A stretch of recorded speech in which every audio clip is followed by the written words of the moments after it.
Coming up next, it's live from my office. Before we get to that, let me just say thank you to David Hochberg.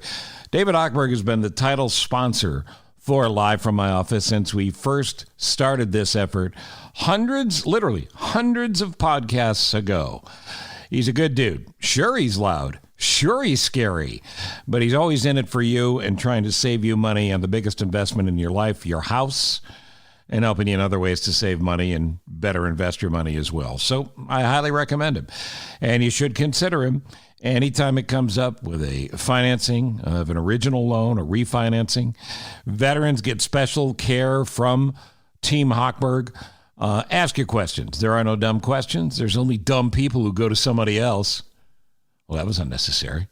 David Hochberg, Team Hochberg, thank you for your support of Live from My Office. And call him at 855-56-DAVID or go to the website, 56david.com.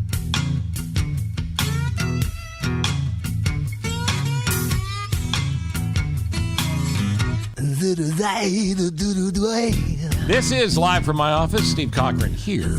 And David Baldacci, the famed author, has a new book out. He puts one out about every 7-8 minutes. And this one's called Long Shadows. And Baldacci and I will talk about it coming up. But before we get to that, we're going to talk about the election, the upcoming election. Whoa. Where are you going? Come back here. Here's what we're going to do. We're going to do a little voting 101. I'm going to try to convince you to make sure that you vote. And frankly, if you listen to this podcast with regularity, and you should subscribe, rate, and review wherever you listen, then I know you're already in. I know you're a smarty pants, and I know you know a lot of this stuff. But maybe I'll give you something here that you can use to preach to others to make sure that they do the right thing. Because, yes, your vote still matters. So, Baldacci coming up, but before we get to that, let's talk for a second. Is American democracy really in danger? Yeah, the answer is resounding maybe. Both parties right now, they're like toddlers throwing tantrums. It's their way or no way. So what do? Well, you know the drill. All you hear is, ooh, this is the most important election in American history. And he wouldn't be thought of as a lesser person if you hear that one more time and tell your television to blow it out its butt. I'm not quite sure where the butt would be on your TV, but good luck. That line, the most important election in American history, it's from analysts and on commercials, and it's supposed to entice and inspire you to make sure you come out and vote on Tuesday, November 8th. Look, I know you're going to be there, but what about everybody else? I'm old enough to remember a time when the motivation to vote was driven by patriotic duty, or, as crazy as it sounds, a belief that a candidate was going to do the job they were elected to do. Hold on, I want to give you time to smack yourself in the head. We now live in a dangerous time where, more than ever, the far right and the far left are the ones that show up, and the most consistent ones to show up, and certainly the ones that show up for the primaries. Now, why does that matter so much? Well, when the extremes are the majority of voters, the most extreme candidates win and control the agenda and our lives. Is that what you want? No, I didn't think so. Yet it happens in huge numbers. Partisans come out in state primaries, and then people are shocked. Shocked, I tell you, at the choices that they get. Everybody is to leave here immediately. This cafe is closed until further notice. Clear the room at once. How can you close me up? On what ground? I'm shocked to find that gambling is going on in here. You're winning, sir. Oh, thank you very much. Everybody out at once. Yes, it's all one big gamble, isn't it? But you've got to be a part of it. And you've got to get others to show up as well. We really do have the future hanging in the balance here, whether it's your kids or your grandkids. The greatest enemy to all of us here is low turnout. Low turnout is when people don't show up, and then they just can't get over the fact that things are a mess. You can fight this with me. Low turnout, by the way, isn't the only problem. There's also the scourge of gerrymandering. Now, who is this Jerry, and why is this a problem? Gerrymandering is the party in power in a state redrawing their district maps to be the most favorable to their party. Now, this has led to maps with insanely shaped districts, like in Texas, the 15th. They call it the fajita strip. That's the nickname because of how long and skinny it is. And it's cut that way and drawn that way to favor Republicans, the party in power in Texas. And there's the 4th in Illinois, the 4th district, which looks like sideways earmuffs or maybe a tipped over pair of headphones with parts that are only the width of a city street, just to make sure Democrats are favored. Look, the result is that candidates, political parties, are picking the voters now. Yeah, that's right. The candidates pick the voters instead of the voters picking the candidates. What, are you kidding me? You're kidding me. You gotta be kidding me. Are you kidding me? I mean, are you kidding me? Are you kidding me? You gotta be kidding me. You gotta be kidding me. You gotta be kidding me. You're kidding me. You're kidding me. You're kidding me, right? Are you kidding me? This guy, are you kidding me? No, I'm not kidding. This is the problem that we have. And this is the problem that we're going to continue to have unless you show up. It's another example, gerrymandering, of politicians doing shady but legal things to maintain and maintain power. And not to get too deep in the constitutional weeds here, but if states are going to act more independently of the federal government to push their majority party agenda, even when it might be illegal to tie up the courts, well, it's vital that you make your choices and you vote. Now, I get it. You might be cynical. I'm not mad at you. I wouldn't be mad at you. I'm not even saying you're wrong to feel that way. After all, how are you supposed to change the rules when the people that make the rules are the ones that benefit from the rules? Well, you got to vote. It's not a perfect system, but it's all we've got. And if you sit this one out, well, we all lose. So what's the plan? Well, it starts with showing up on November 7th or voting early as well, where available. Check your local listings. If you're not sure if you're registered, check that at vote.org. Research the candidates and the issues online by searching, or use the resources at ballotpedia.org for one example. Look, if you believe in this country, you got to be part of the change. It's a long road, but the process must start now. Those who are in office, simply to stay in office, have got to go. Find candidates who share your beliefs or choose to vote against those that don't. You know, it's times like this when I think of somebody like, the great Howard Beale. You know, Howard Beale from Network. Howard, any thoughts from you? I don't have to tell you things are bad. Everybody knows things are bad. It's a depression. Everybody's out of work or scared of losing their job. The dollar buys a nickel's worth. Banks are going bust. Shopkeepers keep a gun under the counter. Punks are running wild in the street, and there's nobody anywhere who seems to know what to do, and there's no end to it. We know the air is unfit to breathe, and our food is unfit to eat. We sit watching our TVs while some local newscaster tells us that today we had 15 homicides and 63 violent crimes, as if that's the way it's supposed to be. We know things are bad, worse than bad. They're crazy. It's like everything everywhere is going crazy, so we don't go out anymore. We sit in the house, and slowly the world we're living in is getting smaller, and all we say is, please, at least leave us alone in our living rooms. Let me have my toaster and my TV and my steel-belted radios, and I won't say anything. Just leave us alone. Well, I'm not going to leave you alone. I want you to get mad. I don't want you to protest. I don't want you to riot. I don't want you to write to your congressmen because I wouldn't know what to tell you to write. I don't know what to do about the depression and the inflation and the Russians and the crime in the street. All I know is that first, you've got to get mad. You've got to say, I'm a human being. God damn it. My life has value. So, I want you to get up now. I want all of you to get up out of your chairs.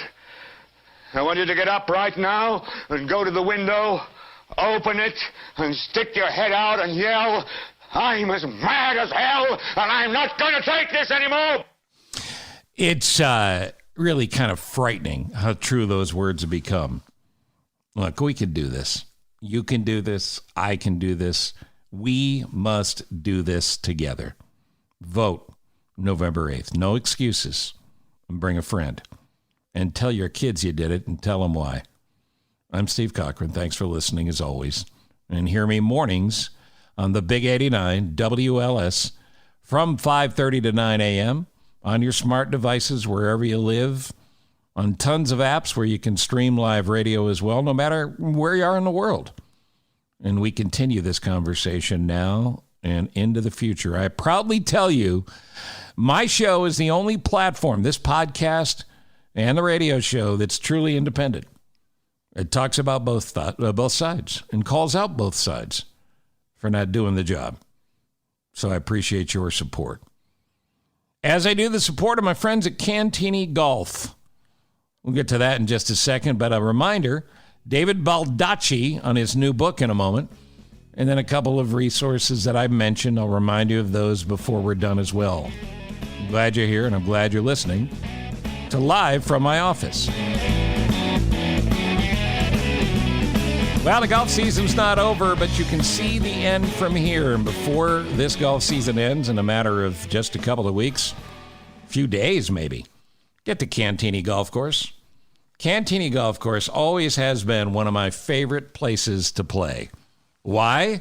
3 great nines, a great practice facility, and with a cold Chicago winter ahead, know that you can still get out there and hit balls with heated stalls all winter long.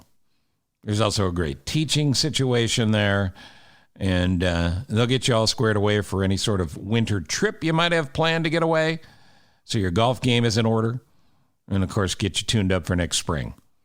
My friends at Cantini Golf, from Matt the Pro to the boss, Terry Hanley, have always been and always will be about customer service. They actually care that you spend your money there and that you've come out to play. So, again, with just a couple of weeks left, get to Cantini Golf Course before this season ends. And do tell them I sent you. Make your reservations at cantinigolf.com or call them up at 630-260-8197. Thank you, Terry Hanley, and thank you, everybody at Cantini Golf Course for another great season and your support of Live from My Office. That's Cantini Golf, 630-260-8197.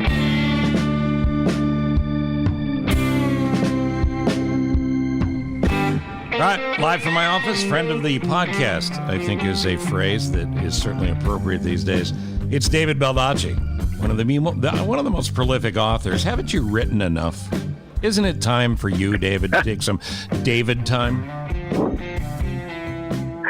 Yeah, I feel like when I'm writing, I'm taking David time. You know, it's a pleasure to do what I do, and I feel like I'm on vacation all the time.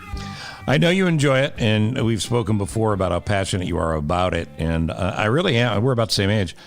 I'm amazed that you continue to have this font of ideas, and obviously the book we're going to talk about comes from a series, but you still got to have a story. You got to have a story. Yeah, I think part of it is I love information, and so every day I sort of fill up my head with new stuff that I didn't know before, reading and listening to things, watching things. And I just crave that. I'm a very curious person. I think writers need to be curious about the world, and before you know it, you fill up your creative tanks over and over again, and you learn about 3 or 4 different subject matters, and all of a sudden you have a spark of an idea that combines 2 or 3 of them together in a unique way, and then off you go to the races. So I think it's all about just continuing to experience things and to learn things. And if you do that, the ideas are never going to stop. And that's a great tip for writers or people that want to tell stories and they've got them in them and are trying to figure out how to get them out. The #1 best-selling series, of course, features Amos Decker, The Memory Man, and Long Shadows is the latest. Sell it for me. So Amos Decker was a professional football player, and he suffered a traumatic brain injury on the field after a blindside hit, and he came out of it with a couple of new attributes. One is hyperthymesia, which is perfect recall, and second, synesthesia, which means his sensory pathways are commingled. So he sees dead bodies, for instance, in a vivid shade of electric blue, and these are real attributes, and people have them. So he becomes a policeman and then a detective in Ohio, and then he joins the FBI over the course of the books as a consultant. And in this novel, it opens with a very traumatic experience for him involving somebody he used to work with a long time ago.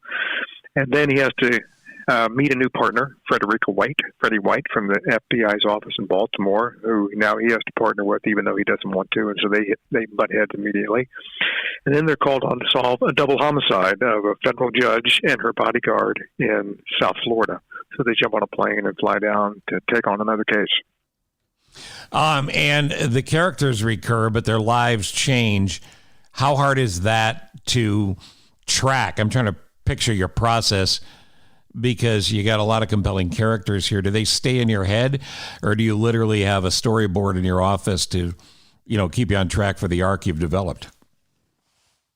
Yeah, years ago I tried the storyboard. It just did not work for me. So I compartmentalize well. When I was a lawyer, I handled a dozen cases at the same time, and you had to sort of build little rooms in your head where you would contain all the information and keep it separate from other places. And I try to do the same thing here. But I've created these characters. Every detail came out of my imagination, so it would be really difficult for me to forget. I do have to go back on occasion and reread some previous books to make sure that I'm consistent with things. I can't remember every single detail, but certainly the general important principles and outlines of who they are and what they do are firmly established in my head. And bringing Amos Becker back, he's certainly probably my most unique character. And in this novel, another reason to bring a character back is to continue to evolve and develop the characters, not just to bring him back and, status quo and he hasn't changed at all, and just throw him into another mystery that he solves. That's fine. But for me as a writer, I just want to find out more information. I want to know, dig deeper into the guy's personality, his psyche, his head, and find out, what makes him tick. And that's sort of a pleasure with every book to try to, dig a little bit deeper and get a little bit more meat on the bone. The sports piece of this, former football player, traumatic brain injury, obviously very topical, but separately, off the page from the new one, Long Shadows. Are you a big sports guy? You a big sports fan? You a football fan? Yeah, I played football in high school, and I followed. I'm in the D.C. area, so I follow now the Commanders. So yeah, that's been a big part of my life. I have to say that my enthusiasm dampened somewhat just because of the things we found out and the toil it takes on the bodies of these guys. Yeah. And my daughter went to BU, Boston University, and they have the big CTE center up there. And I think what really got me was probably about 10 years ago, I was watching the Super Bowl, and they brought out the former MVPs from all the previous Super Bowls, guys that I had, idolized growing up, Earl Campbell and all these people. Sure. And they were either, in a wheelchair, they were using canes, they were dead and weren't there.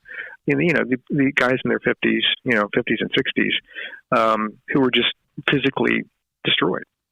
And I just, I was like, oh my God, yeah, it was fun to watch them, but look at their lives now, and so that took away some of the enjoyment for me about it, and just realized that, yeah, it's a fun sport to watch, but it is incredibly violent and brutal. And these guys these days, they run like the wind, and they're enormous, and human bodies just aren't designed for that. It's interesting too when you think back at it, in the 70s playing high school football. And I'm sure you were taught the same fundamentals that I was taught, and we were all taught. And that's when you make a tackle, you wrap them up and bring them to the ground. This collision tackling that goes on now, which has led to some of the CTE issues, where you got the fastest guys ever been in the sport running at each other and running into each other in some sort of roller derby bumper cars tournament. That's where a lot of these injuries are coming from. That's not tackling. No, it's not. And I also wrestled in high school, so the wrapping up part came sort of naturally for me. It wasn't the collision I was interested in; it was just bringing them down while I was still holding on to them. Yeah. So, right. So it's a little bit, yeah.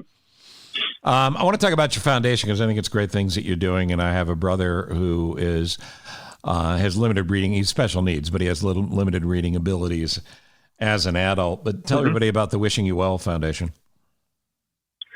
So my wife and I formed it over 20 years ago. We fund and provide funding for literacy initiatives programs across the country. We funded programs in pretty much all 50 states and counting.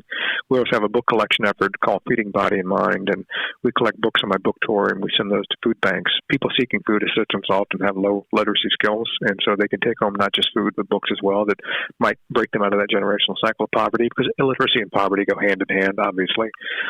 And it's also important, if we want to sustain our democracy, to have an informed, well-read electorate, because these days we have a ton of information and probably even more disinformation thrown at people, and Sure. you have to be able to fight back against that. And the way you do that is through reading, high cognitive skills, and be able to, way to process and cut the wheat from the chaff and understand what's true and what's not true. Otherwise, you're basing decisions and voting for people based on, falsehoods, and that's not going to be a good outcome. So it really is critically important to our democracy, and critically important to just sort of the world we live in. As a reader from an early age, I can tell you that people who read books are, they're more well-rounded, they're more tolerant, they're more sympathetic, they have broader horizons, and they get along, and they're nicer people.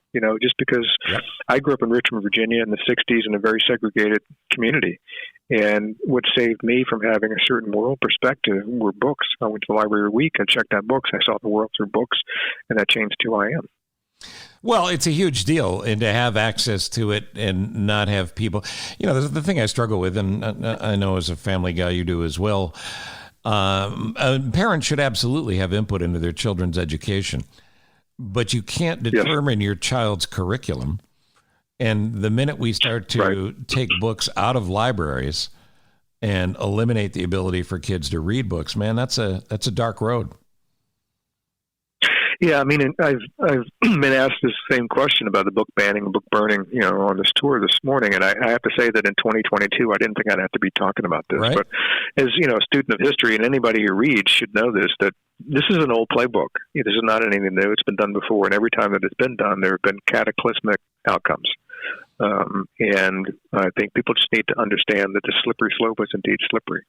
And today it's one thing, tomorrow it's another thing, and then before you know it, all the books are gone, and nobody wants that. And I just think that people need to get a little more reason and balance in their lives and understand that, in other professions, so teachers are educated, they're trained to understand, librarians are trained to understand what's age appropriate and what should be on the shelves, and their whole processes they go through, and we should pay attention to their expertise. The problem is these days, it's like people think that expertise is out the window. It's not important anymore. It's not valid. And I'm like, okay, well, if you want that, just carry it through to its logical conclusion.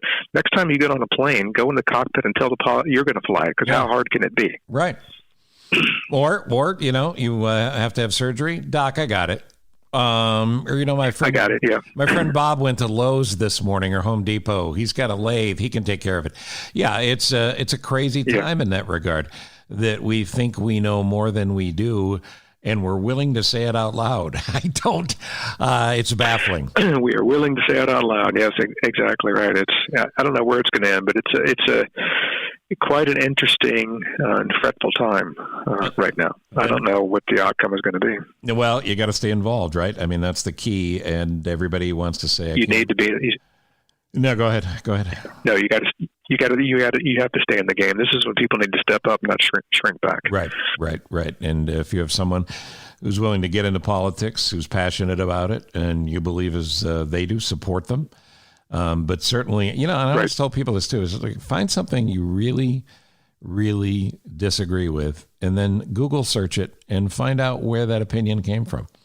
Because it's not a 3-channel universe or a newspaper world anymore where you get a balanced view, and people lock into their silos of information, and that's where the trouble comes. Now, the book again is called Long Shadows. It's the latest from David Baldacci, who refuses to stop writing, and that's good for all of us. But I will say, as a Commanders fan, we're actually recording this. I'll let you go on this, but it's October 12th, and we're recording this just a day before the Commanders and the Chicago Bears will play. I'm in Chicago, and they'll play on Thursday Night Football. Is this game potentially bad enough to cause Al Michaels to retire? Will this be the game where he goes, I'm done? It certainly has the potential for it. I was talking with my son earlier about it, and he said, if the Commanders want to win another game, this might be the one they die. This is the hill they die on. You got a great coach in Ron Rivera, ex-Chicago Bear from the Super Bowl era. He's a great coach and a good man. But, boy, we got problems in Chicago and in D.C. when it comes to football. Yes. I salute your success, and I certainly salute what you and your wife and your family do with Wish You Well. Best place to get information on what you're doing and also the foundation is what website? Yes, you can go. For me, you can go to davidbaldacci.com. I'm also, and that'll link you to Instagram, Facebook, and Twitter. And the foundation is wishyourwellfoundation.org and feedingbodyandmind.com. Thank you for all of that, and I look forward to talking to you again.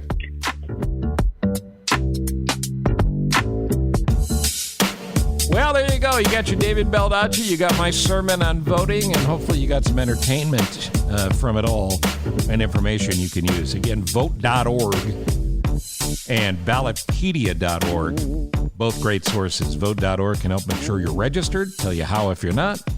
And ballotpedia.org help you research candidates and also give you a sample ballot for what you're going to be looking at when you vote on November 8th. I know Ross Cochran's going to be voting. Ross Cochran's the executive producer of this podcast, and I thank him for it. And my name, in case you missed it, is Steve Cochran.